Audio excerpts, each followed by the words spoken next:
안녕하세요. 피커플 TV 청취자 여러분. 곧 다가올 명절 연휴, 특히 이번에는 최대 2주까지 이어질 수 있는 정말 긴 시간인데요.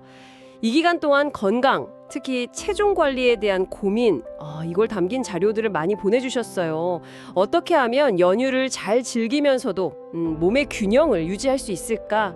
보내주신 여러 기사, 영양정보, 또 메모들을 바탕으로 핵심만 딱 뽑아서 한번 깊이 파고들어 보겠습니다. 뭐 단순히 덜 먹자 이런 이야기가 아니고요.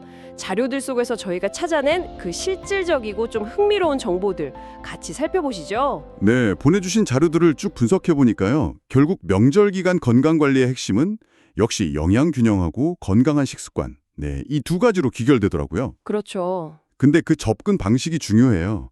그냥 뭐 칼로리만 줄이는 것 이상으로 무엇을, 언제, 그리고 어떻게 먹느냐가 연휴 후의 몸 상태를 결정짓는다. 이 점을 여러 자료에서 다 공통적으로 시사하고 있었습니다. 어떻게 먹느냐. 네, 특히 연휴 직후에 막 찾아오는 그 급진살 있잖아요. 그거의 정체부터 좀 파악하는 게 흥미로운 출발점이 될 것 같아요. 맞아요. 저도 그 부분이 진짜 궁금했어요. 그 한국경제 기사를 포함해서 몇몇 자료에서 명절 직후 체중 증가는 이게 진짜 살이 아닐 수도 있다. 이렇게 지적하더라고요. 네네, 이게 바로 글리코겐 때문이라는 거죠. 정확합니다. 우리 몸은 이제 탄수화물을 먹으면요, 우선 에너지원으로 쓰고 남은 포도당을 간하고 근육에 글리코겐이라는 형태로 저장을 해요. 아하. 근데 명절 음식처럼 탄수화물 섭취가 확 늘어나면 이 글리코겐 저장량도 자연스럽게 늘어나죠. 여기서 이제 중요한 포인트가 글리코겐 1g이 저장될 때 물을 약 3, 4g 정도 같이 끌어당긴다는 사실이에요. 그러니까 명절 지나고 체중계 숫자가 늘어난 건 상당 부분이 이 수분 무게가 포함된 일시적인 현상일 수 있다는 겁니다. 그러니까 지방이 막 쌓였다기보다는 에너지랑 수분이 그냥 일시적으로 좀 늘어난 상태다. 이런 말씀이시군요. 그렇죠. 그럼 뭐 어차피 빠질 무게 이러고 그냥 안심해도 되는 건가요? 자료들 보면 근데 꼭 그렇지만은 않은 것 같던데요. 바로 그 지점입니다. 네, 안심하긴 좀 일러요. 글리코겐은 어디까지나 임시 저장 에너지원이거든요. 보내주신 자료들에서 강조하는 것처럼 이 글리코겐이 계속 사용되지 않고 과잉 상태로 남잖아요. 그러면 우리 몸이 약 2주 정도 이 시간을 거쳐서 이걸 체지방으로 바꾸기 시작해요. 2주요? 네, 한번 체지방으로 딱 바뀌고 나면 아시다시피 빼는데 훨씬 더 많은 시간과 노력이 필요하게 되는 거죠. 이야, 2주. 정말 그야말로 골든타임이네요. 그렇죠. 그럼 이 2주 안에 진짜 승부를 봐야 한다는 건데, 그럼 갑자기 막 강도 높은 운동을 시작하거나 아니면 막 극단적인 식단 조절, 이런 거 해야 되는 거 아니에요? 연휴 직후인데 사실 쉽지 않잖아요, 그런 건. 다행히 그럴 필요까지는 없다는 게 자료들의 공통된 의견입니다. 정말요? 다행이다. 네, 글리코겐은 지방보다 훨씬 쉽게 에너지원으로 소모가 돼요. 그래서 뭐 한국경제 기사에서도 제안하듯이 갑자기 운동량을 막 폭발적으로 늘린다기보다는요, 평소보다 저녁 식사량을 조금 줄이고 하루에 한 30분 정도 빠르게 걷거나 가볍게 뛰는 그런 중등도 유산소 운동을 꾸준히 하는 것만으로도 충분히 관리할 수 있습니다. 꾸준히. 네, 핵심은 꾸준함 그리고 과하지 않음이죠. 2주간 그냥 평소보다 조금 덜 먹고 조금 더 움직이는 습관, 이것만 유지하면 늘어났던 글리코겐이랑 수분이 자연스럽게 소모되면서 원래 체중으로 돌아갈 가능성이 아주 높습니다. 그럼 이제 연휴 기간 자체, 특히 명절 음식을 우리가 어떻게 대해야 할지 그 구체적인 전략을 한번 넘어가 보죠. 보내주신 자료들 보니까 식사 전부터 준비가 필요하다 이렇게 강조하던데요. 네, 맞습니다. 이게 뭐랄까, 전투에 임하기 전에 전략을 짜는 것과 같다고 할 수 있죠. 하하, 전투요. 네, 과식을 막고 또 혈당이 급격하게 오르는 걸 좀 방지하기 위해서 몇 가지 사전 조치가 효과적이라는 분석이에요. 첫째는 식사 한 30분 전에 물을 한두 컵 마시는 겁니다. 물 마시기. 네, 포만감을 미리 좀 유도해서 식사량을 자연스럽게 줄이는 데 도움이 되고요. 둘째는 식탁에 딱 앉으면 칼로리가 낮고 식이섬유가 풍부한 음식부터 먼저 손을 대는 거예요. 채소 먼저. 네, 예를 들면 김, 미역 같은 해조류나 아니면 데친 채소, 나물무침 이런 거 좋겠죠. 식이섬유가 위장에서 부피를 차지하면서 포만감을 좀 오래 유지시켜주거든요. 물 마시고 채소 먼저 먹고 이건 그래도 좀 익숙한 방법인데요. 근데 자료에 보니까 조금 더 특별한 팁 같은 것도 있던데요. 뭐 우유나 단백질 보충제 이런 언급이 있었어요. 네, 맞아요. 그 부분이 좀 흥미로운 지점인데요. 식사 전에 우유를 한 잔 마시거나 아니면 단백질 쉐이크 같은 보충제를 조금 먹는 방법이에요. 오, 단백질이 탄수화물이나 지방보다 포만감을 더 효과적으로 그리고 더 오래 느끼게 해주는 영양소거든요. 아, 단백질이요? 네, 그래서 식전에 미리 단백질을 딱 섭취해두면 식사 중에 그 탄수화물 위주의 명절 음식에 대한 갈망을 좀 줄이고 전체적인 식사량을 조절하는 데 도움이 될 수 있다. 이런 분석이죠. 뭐 영양 균형 맞추는 효과도 있고요. 오, 식전에 단백질로 미리 약간 방어막을 치는 거군요. 와, 이거 꽤 실용적인 전략인데요. 네, 그렇죠. 자, 그럼 드디어 이제 식탁에 앉았습니다. 눈앞에는 뭐 맛있는 음식들이 가득한데, 아, 이성을 붙잡고 현명하게 식사하는 방법, 자료들은 어떤 조언을 하고 있나요? 식사 중에는 크게 두 가지. 인지하고 속도 조절. 이게 핵심 키워드입니다. 인지와 속도 조절. 네, 먼저 인지는 내가 지금 뭘 얼마나 먹고 있는지 의식하는 걸 의미해요. 예를 들어서 송편, 깨송편이 100g에 한 224kcal. 밥 한 공기가 보통 210g에 300kcal 정도 되거든요. 네. 그러면 송편 한 6개에서 7개 정도 먹으면 밥 한 공기 칼로리랑 비슷하다는 걸 아는 거죠. 와, 송편 6개가 밥 한 공기. 네, 그리고 새우튀김. 그것도 네. 3개 정도? 한 100g 먹으면 301kcal 정도 되니까 이것도 밥 한 공기랑 거의 맞먹고요. 갈비찜 1인분 250g은 무려 495kcal나 됩니다. 495요? 와, 갈비찜 엄청나네요. 네. 이런 정보를 알고 먹는 거랑 그냥 모르고 먹는 거랑은 섭취량 조절에 정말 큰 차이를 만들 수밖에 없어요. 와, 진짜 송편 6개, 새우튀김 3개. 이게 밥 한 공기 칼로리라니? 생각보다 정말 높네요. 갈비찜은 거의 뭐 밥 2공기 수준이고요. 이걸 모르고 그냥 막 집어먹다 보면 정말 순식간에 칼로리가 쌓이겠어요. 아, 인지의 중요성이 확 와닿습니다. 그렇죠. 그럼 속도 조절은 어떻게 하는 건가요? 속도 조절은 말 그대로 그냥 천천히 먹는 습관을 의미해요. 우리 뇌가 배부르다 이 신호를 감지하기까지 식사 시작하고 나서 한 20분 정도 걸린다고 하잖아요. 네, 맞아요. 너무 빨리 먹으면 뇌가 포만감을 느끼기도 전에 이미 과식을 하게 되는 거죠. 그래서 자료들에서는 음식을 최소 20번에서 30번 이상 충분히 씹고 삼키라고 권장하고요. 20번, 30번. 네. 또 가족들하고 대화를 많이 나누는 것도 자연스럽게 식사 속도를 늦추는 좋은 방법이고요. 그리고 한국경제 기사에서는 숟가락하고 젓가락을 번갈아 사용하거나 한 번에 하나씩만 사용하는 것도 속도 조절에 도움이 된다. 뭐 이런 재미있는 팁도 제시하고 있더라고요. 하하, 그렇군요. 충분히 씹고 대화하고 식사 도구 사용법까지 신경 쓰면 확실히 속도가 늦춰지겠네요. 아, 그리고 작은 그릇 사용하는 것도 도움이 된다는 내용도 있었죠. 맞습니다. 이게 시각적인 효과인데요. 작은 그릇에 음식을 담으면 같은 양이라도 더 푸짐해 보이잖아요. 그래서 심리적인 만족감을 주면서 실제 섭취량을 줄이는 데 효과적입니다. 눈으로 먼저 만족감을 느끼는 거죠. 좋습니다. 식전 식중 전략까지 세웠으니까 이제 가장 중요한 거, 특히 주의하라 이렇게 경고하는 음식들을 한번 짚어보죠. 어떤 것들이 있었나요? 몇 가지 대표적인 음식들이 있습니다. 첫째는 역시 떡 종류입니다. 송편, 인절미, 절편 이런 거요. 아, 떡. 네, 찹쌀이나 맵쌀가루, 그러니까 정제된 탄수화물이 주재료이기 때문에 혈당을 매우 빠르게 올립니다.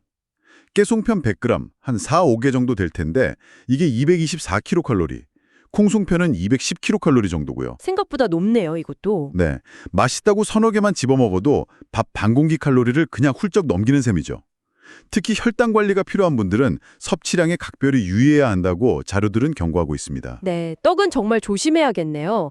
또 어떤 음식이 있을까요? 두 번째는 잡채입니다. 잡채. 왜요? 잡채 맛있는데. 네, 맛있죠. 보기에는 뭐 채소도 많고 건강해 보이는데 주재료인 당면이 고구마 전분, 즉 탄수화물 덩어리예요. 아, 당면이 탄수화물? 네. 그리고 소스에 설탕이랑 간장이 많이 들어가고요.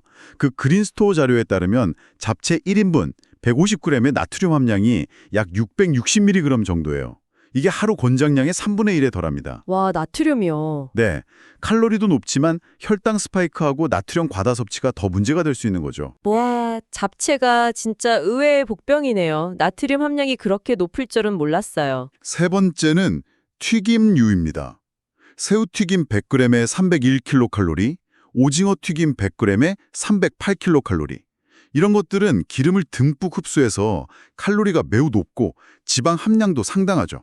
게다가 바삭한 식감 때문에 포만감은 좀 적으면서 계속 먹게 되기 쉬워서 과식의 주범이 되기도 하고요. 마지막으로 갈비찜도 빼놓을 수 없습니다. 1인분 250g에 495kcal라는 높은 칼로리도 문제지만 식품안전나라 자료를 보니까 포화지방 함량이 10.3g으로 1일 기준치의 69%에 달해요. 와, 포화지방. 네, 맛에 이끌려서 과식하면 칼로리뿐 아니라 포화지방 섭취량도 크게 늘어날 수 있습니다. 떡, 잡채, 튀김, 갈비찜. 야, 이거 뭐 명절 상차림에 인기 메뉴들이 거의 다 포함되어 있네요. 네, 그렇죠. 결국은 양 조절과 현명한 선택, 이게 정말 관건이군요. 그럼 식사를 다 마친 후에는 어떻게 관리해야 할까요? 보통 배부르게 먹고 나서 과일로 이렇게 마무리하는 경우가 많은데 이것도 괜찮을까요? 그 부분이 또 하나의 중요한 관리 포인트입니다.